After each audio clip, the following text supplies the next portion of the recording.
Have you ever noticed that the more you try to control life, the more out of control it begins to feel? You plan every detail. You rehearse every outcome. You map out the future like it's a machine waiting for your command. But the moment something unexpected happens, a delay, a rejection, a silence, it feels like the universe just didn't get the memo, and deep down it shakes you, not because you're weak, but because the idea of surrender terrifies the part of you that was taught to fight, to strive, to win. We're conditioned to believe that we can wrestle life into submission, that if we hustle hard enough, plan smart enough, stay 2 steps ahead, then everything will finally fall into place. But here's the truth no one teaches you in school. Life doesn't respond to force. It never has.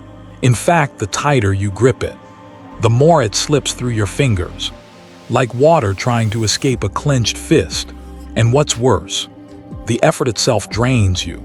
You start the day energized and motivated, but end it anxious, restless, and empty, because you weren't just working hard. You were fighting reality, and reality always wins. Buddhist wisdom knew this long before self-help books and manifestation trends. The Buddha taught that suffering comes not from pain itself, but from our attachment, our refusal to allow life to flow as it is. We suffer not because things go wrong, but because we expected them to go right. In our way, on our schedule, we cling to certainty like it's oxygen, but certainty is an illusion, and clinging to it only makes the fall more painful when life inevitably changes course. So ask yourself, when was the last time you actually felt at peace? Not because everything was perfect, but because you stopped resisting what was.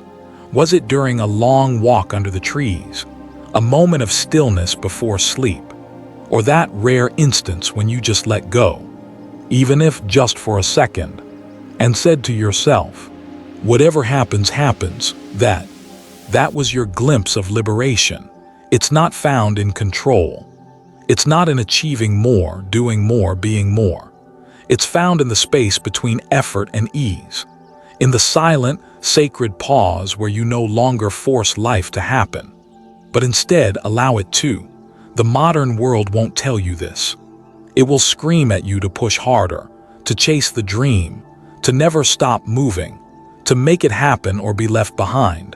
But the more you chase, the more life becomes a race you can never win, because the finish line keeps moving. What if you didn't have to run anymore? What if the very things you seek, peace, clarity, love, abundance, have been walking toward you this whole time, but your constant sprinting made you too busy to notice? Here, that's what you were never told. The universe doesn't need to be forced. It needs to be trusted. Because when you stop trying to manipulate every outcome, when you stop tightening the leash on your life, you begin to feel something sacred rise within you. Calm confidence, gentle power, unshakable trust. Not the kind of trust that says everything will go my way, but the kind that whispers, even if it doesn't, I'll still be okay. That's what real strength looks like, not in domination, not in micromanaging every detail, but in surrender. The most misunderstood courage of all, and perhaps the most beautiful paradox of all, the moment you let go of needing everything to work out, is the very moment things begin to fall into place. Not because you forced them, but because you finally stepped out of your own way, and life, unburdened by your fear, could finally breathe again, fade into slow background music. So take a breath, a real one. Let the tension in your shoulders drop. Feel the grip of control begin to soften, because from this point on, you're not here to force life. You're here to dance with it, and the rhythm is already inside you. They say time heals, but Buddhist wisdom would say, time reveals. It reveals what you're truly made of, not in your moments of triumph, but in your moments of waiting. Waiting is a sacred space, a quiet threshold between what once was and what is becoming. Yet for most of us, waiting feels like a punishment, like the universe is stalling, like life forgot our address. But what if waiting isn't punishment? What if it's precision? What if the pause you're in right now isn't a delay, but a divine alignment in progress? Modern life tells you to hurry. Hustle culture worships speed, instant success, overnight miracles, fast-track everything. But nature doesn't bloom on demand. The lotus doesn't open because we shout at it. The seasons don't rush, and yet they never arrive late. The rain falls exactly when it should. The sun rises without your alarm. The tree never questions when it will bear fruit. It just stands rooted, trusting the process. And life unfolds accordingly. So why do we panic when our timing doesn't match the universe's? Because we mistake motion for progress. We confuse urgency with importance, and deep down, we fear being left behind. But here's a truth that Zen Buddhism whispers gently. You're never behind in a universe that doesn't run on clocks. Your soul doesn't care about the calendar. It cares about your expansion, your stillness, your surrender. And some seasons of life aren't about growing taller. They're about growing deeper. Have you ever planted a seed? You water it, but you don't see anything for weeks. There's no sign that something's working beneath the soil. And yet, something is happening. Roots are forming. Foundations are deepening. The invisible work is the real miracle. Divine timing works like that. What you're calling nothing's happening is often the universe getting everything ready, so that when it comes, it stays. But here's the irony. We don't trust time because we don't trust ourselves. We think if it doesn't happen soon, we'll break. If we don't make it now, we never will. That if we don't have proof, then our path is invalid. But truth doesn't shout, it whispers. And when you get still enough, you'll hear it say, you're not waiting for life. Life is waiting for you to slow down enough to receive it. Buddhist teachings offer a radical truth. Patience is not passive, it's power. Not the kind that dominates, but the kind that knows that when the fruit is ripe, it will fall, knows that no amount of anxiety can make the flower bloom sooner, knows that what is for you will never miss you, and what misses you was never meant to stay. Imagine how different life would feel if you stopped measuring your worth by your speed, if you stopped comparing your chapter 2 to someone else's chapter 10, if you stopped asking, when will it happen, and started asking, how can I be more ready for it? What would shift if you trusted that everything is unfolding, not according to your fear, but according to your readiness? There's an old Zen proverb, let go or be dragged. And that includes time. Let go of the pressure to be early. Let go of the belief that you're late. You are exactly where you are meant to be, not because everything is perfect, but because this moment is preparing you for everything that's to come. The mountain doesn't rush to rise. The moon doesn't compete to shine, and neither must you, because in the grand design of things, you are not forgotten. You are being prepared. So breathe. Breathe deeper than you usually do. Not because it's time to act, but because it's time to align. Sit with the silence. Let it speak. Let it sharpen your clarity. Let it soften your fear. Because when the timing is right, when your energy is rooted in peace, life will begin to respond. Not with chaos, not with noise, but with gentle, sacred certainty. The kind that doesn't ask, am I ready? Because by then, you already are. Soft ambient pause. Nature sounds begin rising faintly. You see, it's never been about how fast you get there. It's about who you become in the stillness before you arrive. And now that you've learned to wait with wisdom, let's go even deeper into the kind of energy that life truly listens to. You've been told to dream big, to set goals, write affirmations, speak things into existence. And yes, words have power, intentions have weight, But the universe isn't listening to what you say. It's listening to what you radiate. Because long before your lips ever form a sentence, your energy has already spoken. Energy doesn't lie. It whispers the truth behind every mask you wear. It reveals the tone behind your smile, the tension behind your goals, the fear behind your positivity. You can say, "I trust life." But if your chest is tight, if your gut clenches every time you check your phone, if your breath is shallow when the future feels uncertain, the universe doesn't hear your words, it feels your vibration. You see, life responds not to your language, but to your frequency. And frequency is shaped not by what you think you believe, but by what your nervous system believes.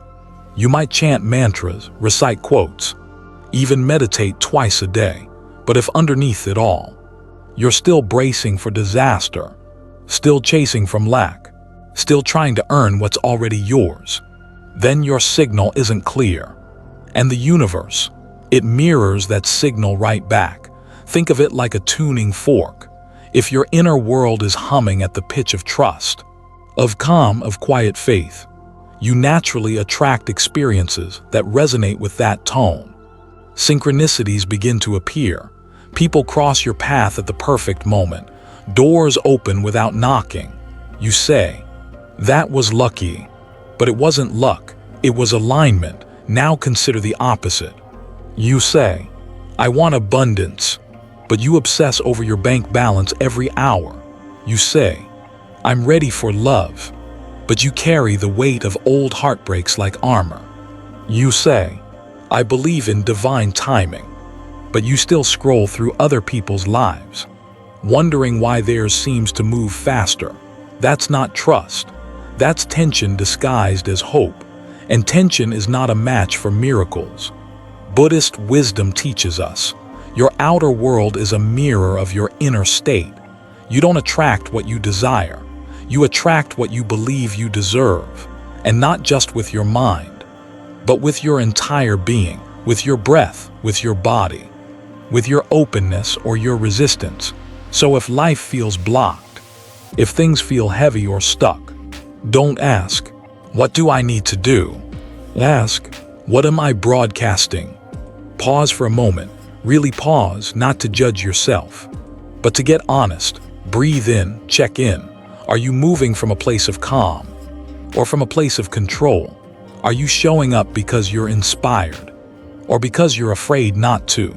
Because action taken from anxiety sends a message of desperation, but action taken from peace sends a message of readiness. This isn't about fake positivity. This is about real alignment, true energetic honesty, the kind that doesn't sugarcoat your feelings, but doesn't let them hijack your frequency either. Feel what you feel, let it move, but don't let it define your vibration. Because what you hold onto, what you dwell in, what you unconsciously feed, becomes the energy you radiate. And energy is magnetic. Here, that's what changes everything. You don't have to chase what's meant for you. You only need to become the version of you who can hold it. So instead of asking, "How do I get what I want?"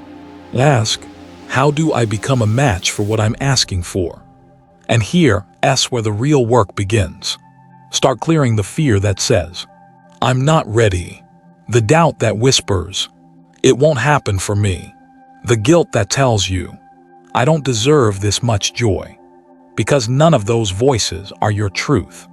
They are the echoes of old conditioning, not your current reality. You are not here to beg life for blessings. You are here to align with them. And when you do, when your mind, body, and energy all say yes to receiving, the universe responds, not because it finally hears you, but because you finally stopped contradicting yourself. So let your calm be your command. Let your peace be your magnet. Let your clarity be your invitation to the world. Because the moment your energy shifts, your reality begins to shift with it. And just like that, you stop forcing life. You start inviting it and everything you've been chasing.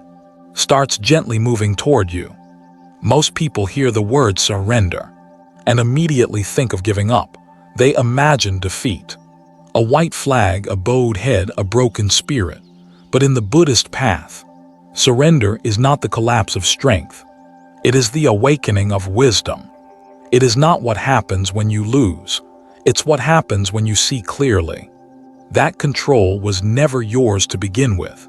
We spend so much of our lives fighting for validation, for certainty, for outcomes we can predict.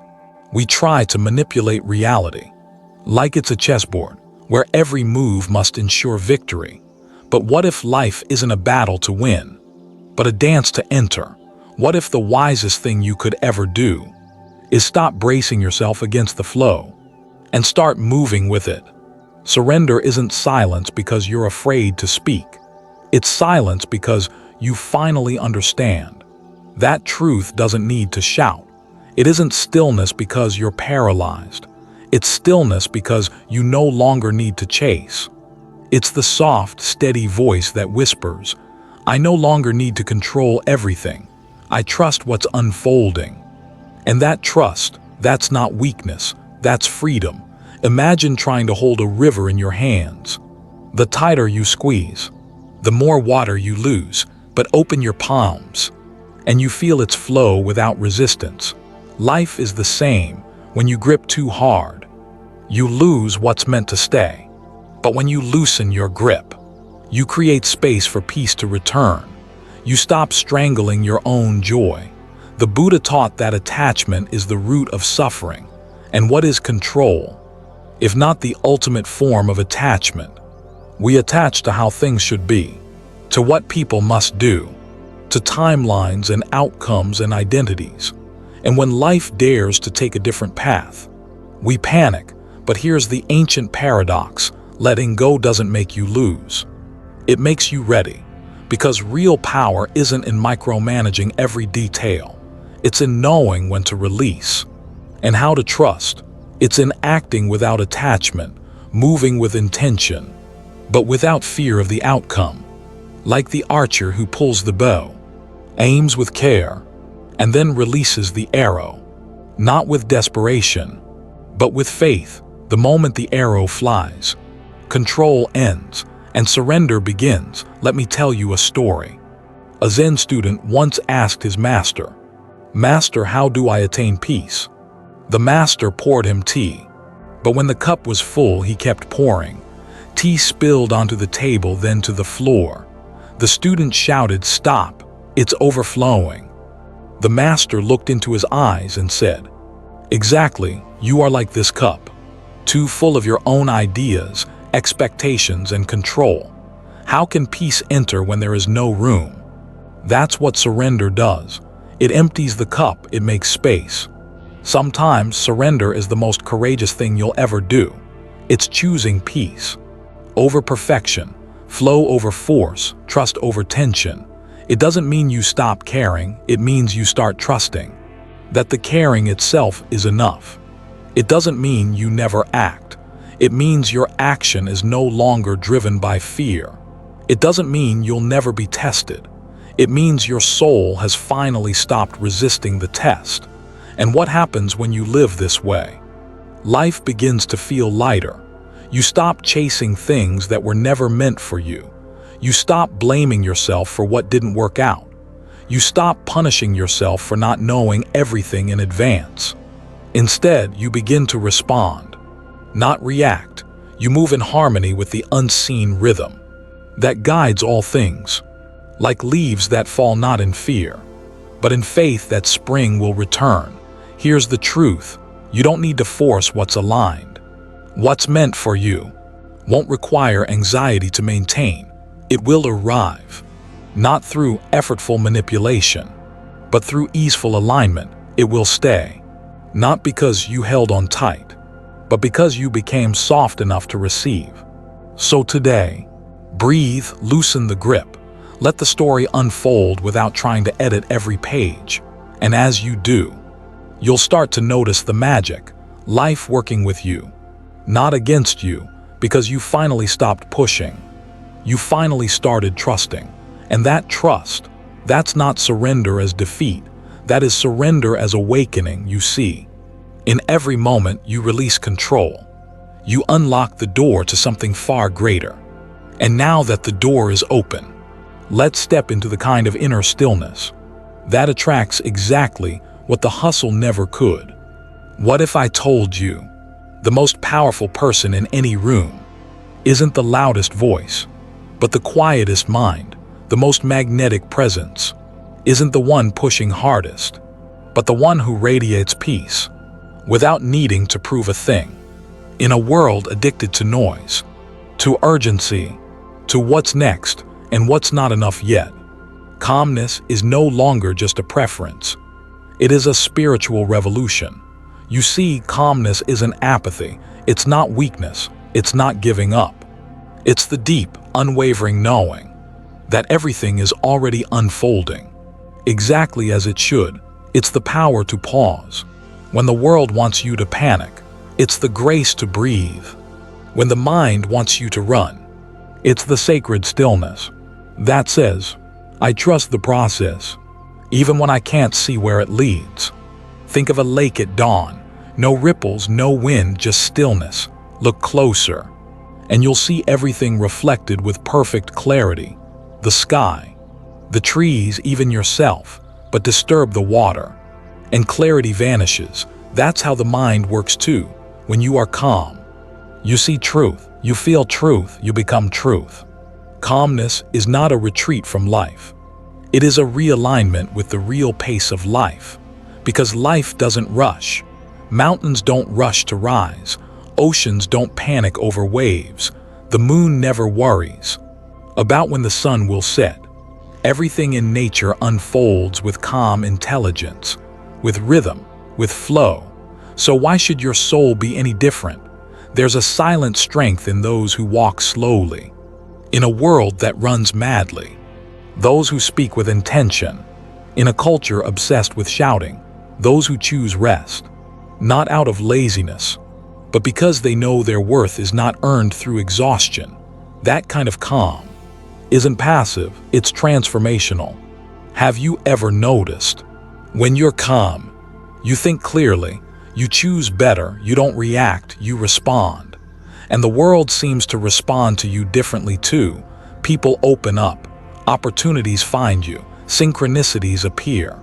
Not because you're forcing outcomes, but because your energy has become magnetic, not chaotic, not desperate, just calm. Let me tell you a story. There was once a Zen master who was known for his unshakable serenity. No matter the chaos, he remained still. One day a man came and screamed in his face. Trying to provoke him, the master just sat, present, breathing. After a long silence, the man yelled, "Aren't you going to respond?" The master replied, "If someone offers you a gift and you refuse to take it, to whom does the gift belong?" The man fell silent. That's calmness. That's true power. You see, when you stop letting people pull you into their storms, you begin to lead them into your peace. And that peace, it's not created by escaping the world. It's cultivated by mastering yourself. Within the world, when your mind is still, you don't miss life, you meet life. You don't rush through the moment, you receive it. And here's what's wild. The more calm you become, the more you begin to trust. What once made you afraid, you stop fearing silence and start hearing your own intuition. You stop fearing pauses and start noticing divine timing. You stop fearing stillness and realize it's not empty, it's full of wisdom, full of clarity, full of quiet miracles. Calmness is the foundation for every other spiritual gift to take root. You can't manifest love from a place of anxiety. You can't align with abundance while vibrating in scarcity. You can't follow inner guidance while your nervous system is on fire. So what do? You slow down, you breathe deeper. You stop confusing movement with progress. And in that stillness, you remember who you are, because the truth is, your soul was never frantic. Your spirit was never in a hurry. Only your mind learned to rush in a world that fears rest. But the calmest version of you, the most grounded, centered, embodied version, that's the version the universe recognizes. That's the version that becomes a magnet for everything that once felt out of reach. So ask yourself gently, am I vibrating with urgency? Or with trust, am I sending out tension? Or truth, am I trying to force what's meant to flow? Because sometimes the most powerful shift you can make is not in doing more, but in being less reactive, more aware, more open, more calm. There is an ancient power that lives in stillness, and it's waiting for you to return. So when the world tells you to hurry, to worry, to fight, sit quietly, smile gently, and remind yourself, you are the calm, you are the clarity, you are the presence this moment was waiting for. Imagine for a moment a river, wide, deep, full of promise, flowing effortlessly through a lush green valley. This river is your life. Its waters carry opportunities, relationships, healing, insights, everything your soul could ever need. But there's a catch. You've been trying to build dams all along its path, not to protect yourself, but to control everything. You built a dam called expectation, another called fear of loss, another called identity, who you think you must be. And now the river can barely move. You wonder why life feels stuck, why peace feels distant, why joy seems delayed. But maybe it's not the river that stopped flowing. Maybe it's your grip that became too tight. The Buddha didn't say pain is suffering. He said attachment is. It's not the experience that hurts. It's our refusal to let it pass. When we're attached, we try to freeze time, preserve feelings, cling to people, hold on to versions of ourselves that no longer serve where we're headed. But attachment is like clutching a rope that's already burning through your skin and still refusing to let go. There's something deeply human about wanting things to stay the same. We crave certainty. We hold tightly to what made us feel safe once. We convince ourselves that control is love, that obsession is loyalty, that anxiety means we care. But none of that is true. Attachment is not love. It's fear disguised as devotion. And fear blocks the flow of everything sacred. Let me ask you, have you ever wanted something so badly that you could almost taste it, and the harder you tried to make it happen, the further it seemed to drift? That's attachment. It says, this must happen this way, at this time, or I will break. But life isn't obligated to meet our timelines, and when we cling, we narrow the universe's possibilities down to just one story, our own. We become blind to better outcomes because we're addicted to the one we wrote in our head. Let me share a story. A young monk came to his master. Desperate for spiritual enlightenment, he said, "Master, I meditate for hours, I study, I fast, I pray, but I still feel stuck." The master smiled and handed him a glass full of water. "Add more water," the master said. The monk hesitated. "But it's full." "Exactly," the master replied. "How can something new enter a cup that's already overflowing?" Attachment fills your cup with old energy, old expectations, old identities, and then we wonder why new peace cannot enter. To allow in something higher, you must be empty enough to receive it. This is not about giving up your dreams. It's about releasing the need to own them. It's not about abandoning love. It's about removing the chains of obsession.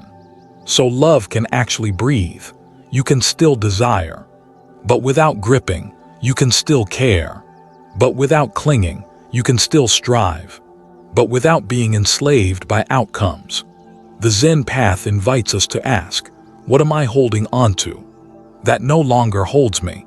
Is it a relationship that only survives through anxiety? Is it a version of success that's crushing your peace? Is it an identity that was given to you, not chosen by you, Because here's the thing, you don't attract what you want. You attract what you're aligned with. And attachment is misalignment in disguise. When you're attached, your energy says, I'm afraid it won't come. And if it does, I might lose it. But when you surrender attachment, your energy says, I trust that what's meant for me will stay. And what leaves is no longer mine. That is spiritual maturity. That is the energy that reopens the river. Look at nature. Leaves fall in autumn. Not because the tree is dying, but because it's making space for spring, and yet here we are, begging the leaves of our past not to fall, while wondering why no new blossoms grow. Life flows, not because you control it, but because you allow it. Attachment is the dam, letting go is the release. So today, ask gently, where have I built walls when I should have dug channels? Where have I gripped so tightly that life no longer feels alive? And then begin to soften, unclench your fists, loosen your breath, open your heart to the possibility that maybe, just maybe, there's a better story waiting to unfold. The moment you stop editing it, the river was never gone. It was just waiting for you to stop blocking its way. Because when you let go of control, the flow returns. When you release attachment, life starts moving again. And what flows to you in that sacred surrender is never less than what you lost. It's always more. Before we go any further, just pause, not to think, not to analyze, but to listen. Not to me, but to you, beneath all the thoughts, beneath the noise of goals and fears, beneath the constant what's next. There is a silence, a space, a home, and in that still, unshaken silence, your greatest wisdom lives. In our world, silence is often misunderstood.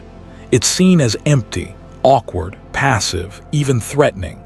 But in Buddhism, silence isn't the absence of sound. It's the presence of truth. It's where illusions fall away, where the ego loses its grip, where the heart finally has room to speak. Think of your mind like a muddy pond. When stirred, everything gets murky, but when left still, clarity returns. The same is true for your thoughts, your decisions, your purpose. You don't need more stimulation. You need less interruption. Because it's not that you don't have the answers. It's that they've been trying to whisper in a mind that's been screaming. Let me share a Zen parable. A young man once came to a monk and asked, "Master, what is the secret to enlightenment?" The monk replied, "Have you ever heard the sound of one hand clapping?" Confused, the man said, "No." "Then go," the monk said. "Sit in silence, listen for it." The young man meditated for days. He listened and listened, but there was nothing until one morning, as the sun rose and no birds sang, no wind moved, and no thoughts cluttered his mind, he didn't hear anything. He understood. Enlightenment wasn't in the answer. It was in the silence that allowed him to stop asking. Silence is the first language of the universe. Everything else is just translation.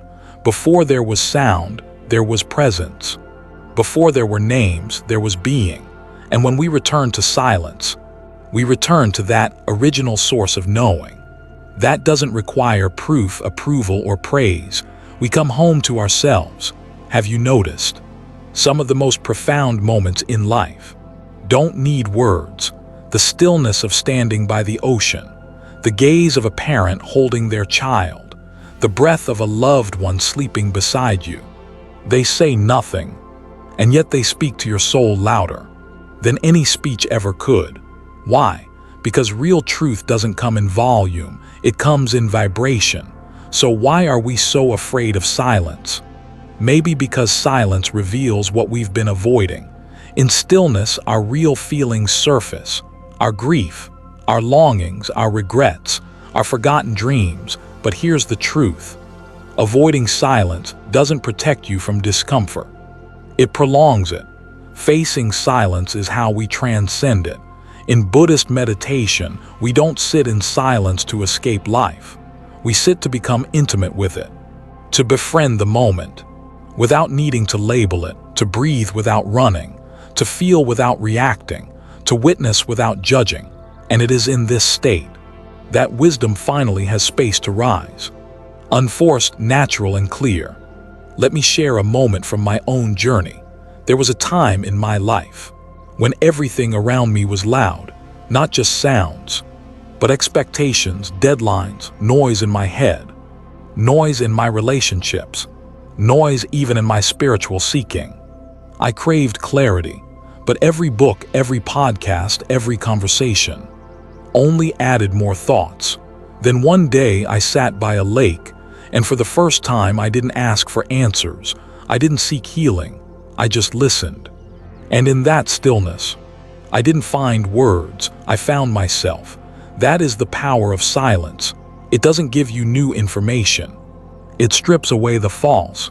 It doesn't fix you. It returns you to the part of you that was never broken. It doesn't shout your destiny. It whispers the direction you already knew, but forgot how to trust. So if you feel lost, go where the world never tells you to look. Don't scroll, don't chase. Don't beg the outside world for peace that only your inner stillness can deliver. Close your eyes, turn inward, and listen. There is a voice that has waited your entire life for you to become quiet enough to hear it. It doesn't say, "You must be more." It says, "You already are." It doesn't say, "You failed." It says, "You finally paused." And in that sacred pause, a miracle happens. You no longer chase life, you receive it. You no longer fight yourself, you accept yourself. You no longer pray for signs because you become one. We live in a world obsessed with wanting. We want more success. We want deeper love. We want peace, clarity, abundance, healing. So we ask, we affirm, we hustle, we visualize, we manifest, but often nothing changes. And so we wonder, why isn't it working? Why is the universe ignoring me? What more do I need to do? But maybe the better question is, who am I being while I want all of this? Because here's a truth many never hear. You don't attract what you want, you attract what you are. Let that settle. It's not your vision board, it's not your affirmations, it's not even your prayers that determine your reality. It's your state of being. What you vibrate is louder than what you say. What you believe is more powerful than what you hope. What you embody is the actual request you're making. With or without words, think of the universe like a mirror. It doesn't give you what you plead for. It gives you a reflection. If you say, "I want love," but inside you carry abandonment, wounds, and distrust, the universe reflects that. If you say, "I want wealth," but deep down you feel unworthy of having more, you repel the very abundance you're chasing. If you say, "I want peace," but live in survival mode, reacting to every fear, what arrives is more chaos, because that's the frequency you're emitting. This is why Buddhism places such deep emphasis on self-awareness, because desire without awareness is just a louder form of suffering. Wanting becomes obsession, hope becomes attachment, manifestation becomes self-punishment. When the inner you and outer desires don't align. Here's what most people miss. The universe is not responding to your words. It's responding to your nervous system. If your body is still holding trauma, if your breath is shallow, if your mind is restless, no amount of external goal setting will override that. Because the energy you're sending out says, "I don't feel safe. I'm still trying to prove I'm enough. I'm not ready." And the universe listens, not to your mouth, but to your vibration. So if you truly want something to change, you must ask, who do I need to become to receive what I say I want? Wanting love, become loving to yourself first. Wanting abundance, start living like you are enough already. Wanting clarity, declutter your inner world first. Because when you embody the energy, you no longer chase, You magnetize, you don't have to force doors open. They begin to open for you. Because the version of you who once knocked in desperation is now the version who simply belongs there. Let me share a story. A woman once asked a Buddhist teacher, "How do I manifest the life I want?" He smiled gently and said, "You don't manifest the life you want. You manifest the life you believe you deserve." Her face went still, and in that moment of silence, she realized the real work was never in chasing the dream. It was in becoming the one who no longer feels the need to chase it. This is not about faking positivity. It's not about pretending you're confident while secretly drowning in doubt. It's about doing the inner alchemy, transforming fear into faith, scarcity into sufficiency, unworthiness into quiet self-recognition, not because you've earned it, but because you finally remember. You were always already enough. Buddhism teaches us that the root of suffering is not just craving, it's craving without clarity of who we truly are. So when we return to our inner home, when we become still, compassionate, aligned, we stop operating from lack. We stop wanting from emptiness. We start receiving from fullness. And the universe no longer feels like something to beg. It feels like something we're dancing with. So here's the shift. Don't ask, "What do I want today?" Ask, "What energy do I want to be today?" Because the life you live is just a reflection of who you're being. You don't attract love. You become love. You don't attract abundance. You live in the vibration of abundance. You don't attract peace. You embody peace even when the world is loud. And from that place, what you once chased starts showing up, not as a reward, but as a natural mirror of your being. So, are you still trying to become worthy of what you want? Or are you ready to finally remember that what you are is the signal that calls it in? We've been taught from a young age that if you want something, you must chase it, work harder, push faster, make it happen. No time to rest, no space for trust, just grind, climb, achieve, repeat. But here's the quiet truth that all true seekers eventually discover: force drains, faith delivers. What if the life you want is not something to build from scratch, but something that's been trying to move through you this entire time? What if you're not the creator of your path, but the sacred instrument it plays through? Buddhist wisdom doesn't speak in terms of control. It speaks of alignment. Because the moment you stop forcing, you finally make room for the universe to work through you. And what comes through isn't chaos. It's grace. Think of a flute. It doesn't make the music. It simply becomes the hollow space through which the breath of life sings.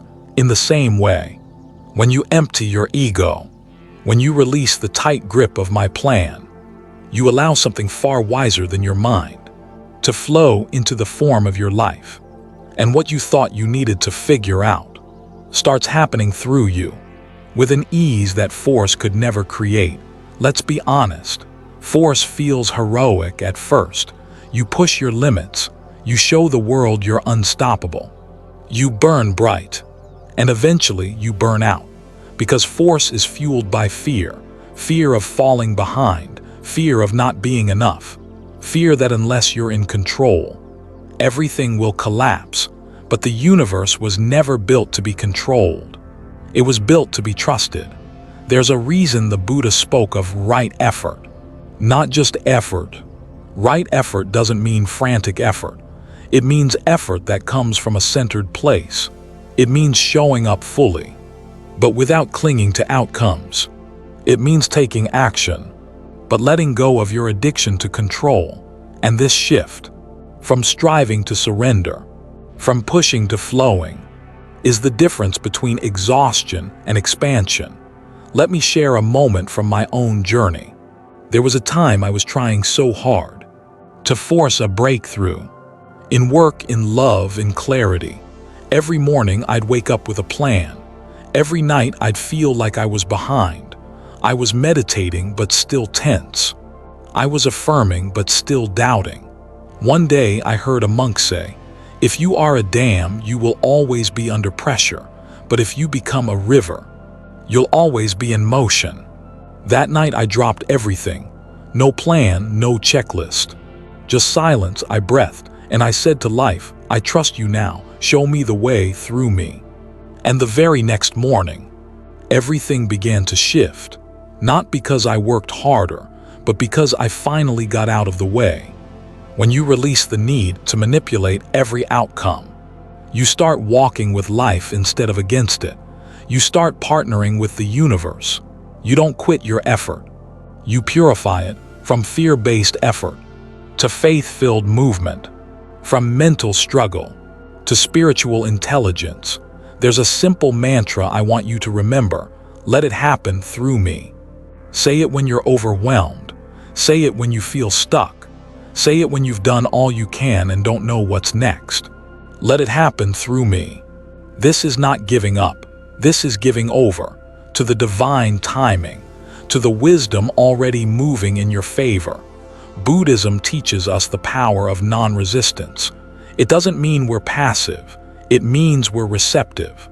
Just as the ocean doesn't block the waves, it receives them. Just as the tree doesn't fight the wind, it sways, so too can you soften into trust, not because you're weak, but because you're wise enough to know force is no longer needed. Look back on your life. Some of the most beautiful moments, they didn't happen because you forced them. They arrived when you were finally ready, open, receptive, and in that state, what you were chasing was already on its way. You just had to stop resisting the door long enough for it to open. So here's your invitation. Breathe, loosen the grip, let go of the map. Trust that the current of your life knows the way better than your ego ever could. Let life happen through you, and just like that, you go from being a struggler to becoming a channel for peace, for love, for wisdom, for abundance, for the life that was waiting, for your surrender to begin. In the stillness that follows, feel this truth settle into your heart. You are not here to control life. You are here to let life express itself through you.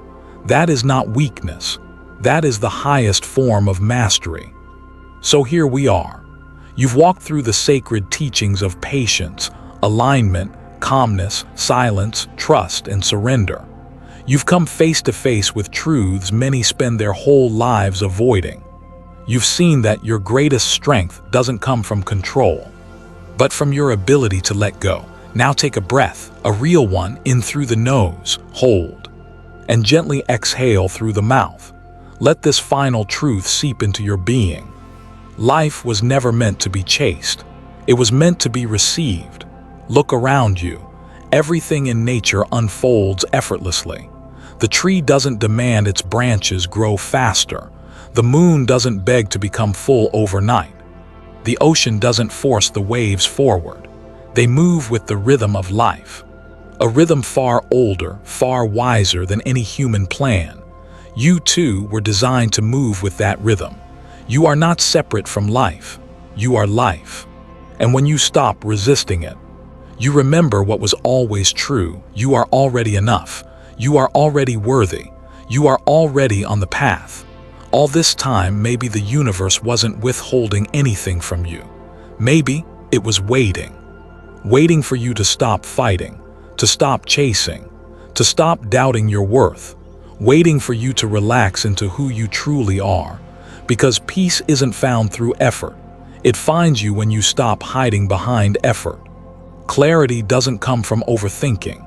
It emerges when you get quiet enough to hear it. Love doesn't arrive because you beg for it. It appears when you become a space where it feels safe to land. So what does it mean to let go and let life unfold? It means living with faith, not fear. Moving with trust, not tension.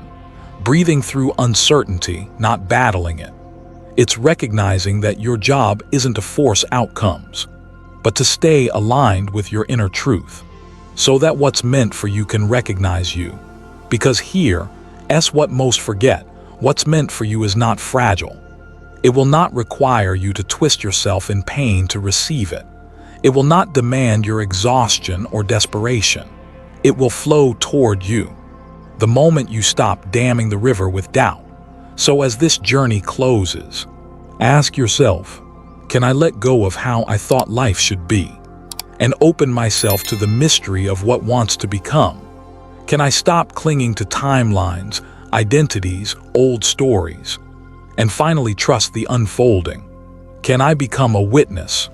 Instead of a worrier, a vessel. Instead of a victim, a mirror of calm. Instead of a magnet for chaos. You don't need another plan. You don't need to beg life for miracles. You are the miracle when you remember how to stop fighting. And the moment you truly let go, that's when you feel it, life rising through you, peace arriving without permission, opportunities showing up without struggle, answers flowing where confusion used to live. That's not magic, that's alignment. So let the final words be simple like the breath. Let go, be still, and let life unfold through you, around you, within you. The universe is not late. You are not behind. The path is already here. All that's left is for you to walk it with peace in your step and trust in your heart.